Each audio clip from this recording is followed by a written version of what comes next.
ये गिनी चुनी जो वोटों से बनी हुई सरकारें हैं, ये कभी आपका साथ नहीं देंगी। ये प्रश्न उठा था जब राउंड टेबल कॉन्फ्रेंस में गांधी जी गए हुए थे और गांधी जी के सामने रातों रात B.R. अम्बेडकर को खड़ा कर दिया गया था। मैं कुछ नहीं कर सकता। देशभक्तों में शिरोमणि नेताजी सुभाष चंद्र बोस थे। उन्होंने अम्बेडकर साहब के बारे में जो कुछ लिखा है अपनी पुस्तक द स्ट्रगल में, राउंड टेबल कॉन्फ्रेंस के परिप्रेक्ष्य में, वो आप लोग विद्वान हैं, पढ़ लेंगे उसमें उन्होंने क्या लिखा है, उससे ही आकलन हो जाएगा। तो गांधी जी ने ये कहा, जब पत्रकारों ने उनसे पूछा कि अब तो सरकार आपकी बात नहीं मान रही है, एक और नेता आ गए हैं, तो अब आप क्या करेंगे? क्या करेंगे? क्वीन के यहाँ अपील करेंगे?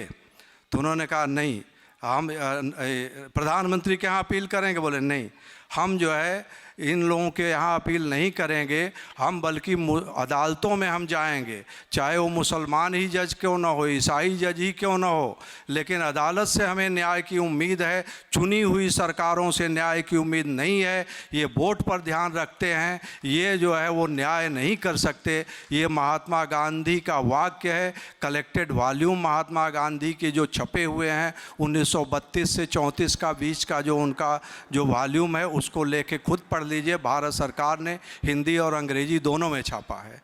और सुभाष चंद्र बोस की पुस्तक द स्ट्रगल उनके नेताजी रिसर्च ब्यूरो ने छापा है और भारत सरकार ने उसका हिंदी अनुवाद छापा है, नेताजी संपूर्ण वाङ्मय वॉल्यूम 2 में अम्बेडकर साहब के बारे में उन्होंने क्या कहा है, ये पढ़ लीजिए। और देश में इस समय जो माने चल रहा है, किसी न किसी को तो बोलना ही पड़ेगा। जिस समय सेकुलरिज्म की बात चल रही थी तो उस समय आखिर लोगों ने हिंदुत्व का बात करना शुरू किया, आज सेकुलरिज्म उड़ गया। उसी तरीके से लोग कहते हैं कि बाबा साहब अम्बेडकर का संविधान है, तो उन लोगों से पूछना चाहिए कि कॉन्स्टिट्यूएंट असेंबली में 299 मेंबर थे और बाबा साहब से कोई कम कानूनविद नहीं था, वो क्या कर रहे थे? और उन लोगों से पूछिए कि भारत सरकार ने जो कॉन्स्टिट्यूएंट असेंबली डिबेट जो संविधान सभा में वाद विवाद हुआ है, उसको हिंदी में मोटे मोटे 10 खंडों में, अंग्रेजी में 20 खंडों में छापा है। एक एक आर्टिकल पर जो है 2-2 4-4 दिन बहस होती थी, तब वो स्वीकार होता था, उस पर अमेंडमेंट आता था, रिजेक्ट होता था, अलाउ होता था। तो वो क्या एक व्यक्ति ने संविधान बना दिया है? अगर ओवरऑल किसी को श्रेय दें तो कॉन्स्टिट्यूएंट असेंबली के संविधान सभा के चेयरमैन डॉक्टर राजेंद्र प्रसाद थे, अम्बेडकर नहीं थे। अम्बेडकर ड्राफ्ट कमेटी के चेयरमैन थे।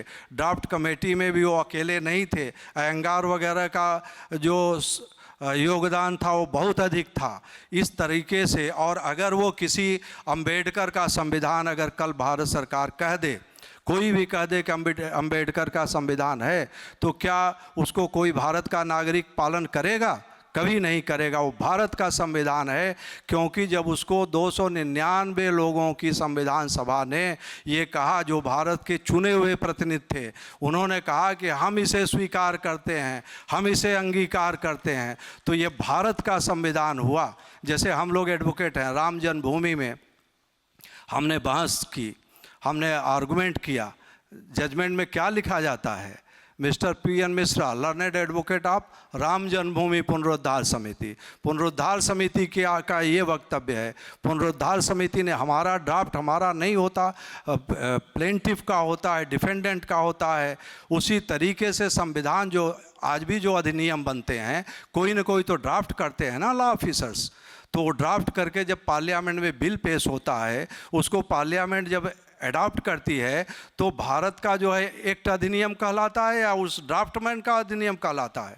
ड्राफ्टमैन को सुविधाएं मिलती हैं, वेतन मिलता है, वो निःशुल्क कार्य नहीं करता है। हम लोग एडवोकेट होते हैं, हमें फीस मिलती है, तब हम काम करते हैं, दिन दिन रात रात करते हैं। हालांकि राम जन्मभूमि का मामला अपवाद था। मुझसे भरी अदालत में जस्टिस अग्रवाल ने पूछा, उसमें एक प्रश्न उठा था, एक मुतवल्ली था, वो बोला 1932 से 38 तक हम काम करते रहे बिना वेतन के। तो हमने उस पर प्रश्न उठाया, हमने कहा बिना वेतन का झूठ बोल रहा है, कैसे काम करेगा? तो उन्होंने कहा मिस्टर मिश्रा ये बताइए कि आप जितनी लंबी फीस लेते हैं यहाँ जो है वो 35 दिन से पड़े हैं, आप क्या उतने लेते हैं यहाँ? तो मैंने कहा नहीं, मैं राम जन्मभूमि का है, इसमें मैं कुछ नहीं लेता हूँ, इसमें खाली सुविधाएं मुझे जो उपलब्ध कराई गई हैं वही लेता हूँ और कुछ नहीं लेता हूँ। तो उसी तरीके से ये जो है जो पार्टी होता है, अब वहाँ पर संस्था का नाम लिखा जाएगा, शंकराचार्य का भी नाम नहीं जाएगा, क्योंकि उन्होंने राम जन्मभूमि पुनरुद्धार समिति बनाई तो पुनरुद्धार समिति का नाम जाएगा। तो इसलिए किसी एक व्यक्ति को इतना महिमा मंडित वोट के लिए कर देना कि जो अपने जीवन काल में स्वयं चुनाव हार गए, उनके पौत्र वगैरह जो हैं आज भी चुनाव हार जाते हैं, अगर इतने ही वो प्रिय हैं तो उनके पौत्रों को, उनके परिवार को पहले प्रधानमंत्री बनाइए, राष्ट्रपति बनाइए। आप क्यों बने बैठे हो? अगर इतना उनका योगदान है देश के लिए तो कम से कम थोड़ी सी तो कृतज्ञता उनके लिए करिए। 20% वोट का मोह जो है लोगों को छोड़ना पड़ेगा। ये जो मोह है, जैसे कि बीजेपी ने 18-20% मुसलमानों का मोह छोड़ दिया तो आज सत्ता में बैठ गए, उसी तरीके से इस 20% मोह के लिए देश के जो है वो लोगों को जो है, जो सही में देशभक्त हैं उनको देशद्रोही कहना, और जो है वो देशद्रोही हों उनको देशभक्त कहना, ये छोड़ दें। इसके लिए सभी हिंदुओं को कोई ज़रूरत नहीं है। देखिए, जानवर बहुत होते हैं जंगल में, लेकिन शेर तो कुछ ही होते हैं। तो इसलिए आप लोग जो यहाँ बैठे हो, अपने को एक एक सिंह की भूमिका में आप निभाओ और लोगों को कन्विंस करो कि गलत कभी नहीं बर्दाश्त करें और हमें संघर्ष करना चाहिए।